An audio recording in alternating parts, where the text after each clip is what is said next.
John Laurinaitis was the head of talent relations at that point, and he was kind of the go-to guy if I had any questions or anything like that. He was the guy who actually hired me. And he took us all along. He said, listen, follow me. So we thought, okay, this is going to be strange. Where are we going? We're going to Vince's office. Now, Vince is a very hands-on guy, and during Raw or during a pay-per-view or during SmackDown, he sits in Gorilla right next to the curtain. He's got a headset on, and he's got a microphone and a monitor in front of us managing the whole show. He's talking to referees. He's talking to Kevin Dunn in the production truck. He's giving advice to wrestlers who are about to go out. He's critiquing guys who just come back. He doesn't leave Gorilla unless it's big. So he's waiting in his office, which is very, very strange. And I know this, so we walk over to his office, and when we get there, in the middle of Raw, Vince is there, and not only is Vince there, the two head writers are in there. John Laurinaitis, who's with us, head of talent relations, he's there, and all of the agents or producers, the guys like Arn Anderson and Dean Malenko and Ricky Steamboat, all these top producers in WWE, they're all in there, in the middle of Raw. So I know something's bad here. This isn't good at all. We're about to get yelled at. Someone screwed something up. Okay, this could be the end, guys. So we walk in there, and Vince picks up 8 armbands, and they've got the yellow N on. There was no explanation what the N was at this point. He says, I want each of you to put these on. Then I want you to go out at the end of the show. I want you to trash the ring. I want you to smash everything up. You see anyone move, I don't care if it's a referee, if it's an announcer, if it's a security guard, you beat them up, you knock them out. You attack John Cena, you beat him up, you leave him laying, you rip the ring apart, you break whatever you can. We're going to get all new stuff next week, so I want you to cause as much damage as you can. There are Stanley knives hidden under the ring. We want you to use those.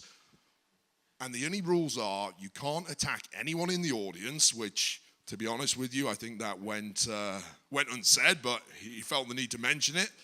And the other rule was we weren't allowed to touch the cameras, because some of the cameras around WWE rings, they're HD and they're worth over $100,000. And as much as Vince likes to invest in the show, that might have been a slightly too steep price tag.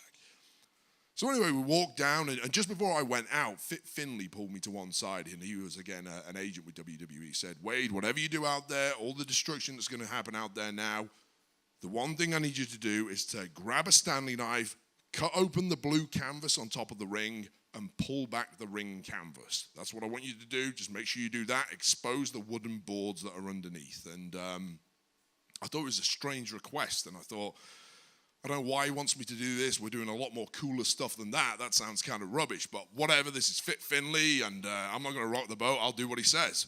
So we go down. We smash everything up. The crowd's going crazy. They're in shock. People look terrified. And just before we walk out of there, I remember, grab that Stanley knife, cut the ring apron, pull back the blue canvas, expose the wooden boards. So at this point, we all walk to the back. And when we get to the back, we're given a standing ovation.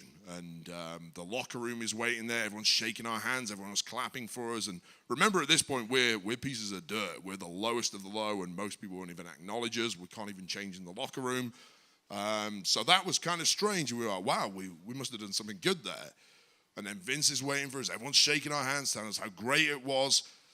And then we got to watch back what had actually happened. And we watched it back, and it looked amazing. And they said close-ups of all these fans who were genuinely terrified. There was women who looked like they were about to cry. There was kids who were crying. People looked scared.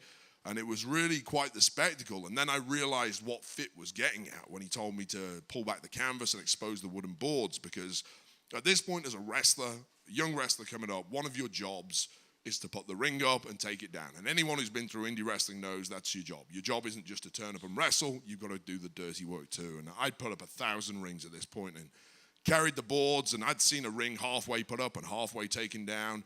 But the truth is, most people in the WWE universe or the viewers of professional wrestling have never seen a professional wrestling ring in a state of being half built or half ripped apart. And I think a lot of people think the ring is like a bouncy castle, or it's like a bed and there's layers of padding and stuff like that under there. And that was really the first time most of the audience for WWE had ever seen what it is like to look at a ring that's half built, and it really added to that scene of destruction. I think that was key to making us over to the level that we were over, because it was such a shocking sight to see a ring half built with ropes ripped down and these wooden boards exposed. So that moment was so incredible and had such a huge impact. And suddenly Nexus, these idiots who were running up and down in the crowd and selling programs to people in a 1-minute competition, and downing pints of Coca-Cola. Suddenly, these idiots who we'd been treating like dirt for 8 weeks or 9 weeks were suddenly the biggest threat on the show and terrors. And a huge part of it was that destruction of the actual ring.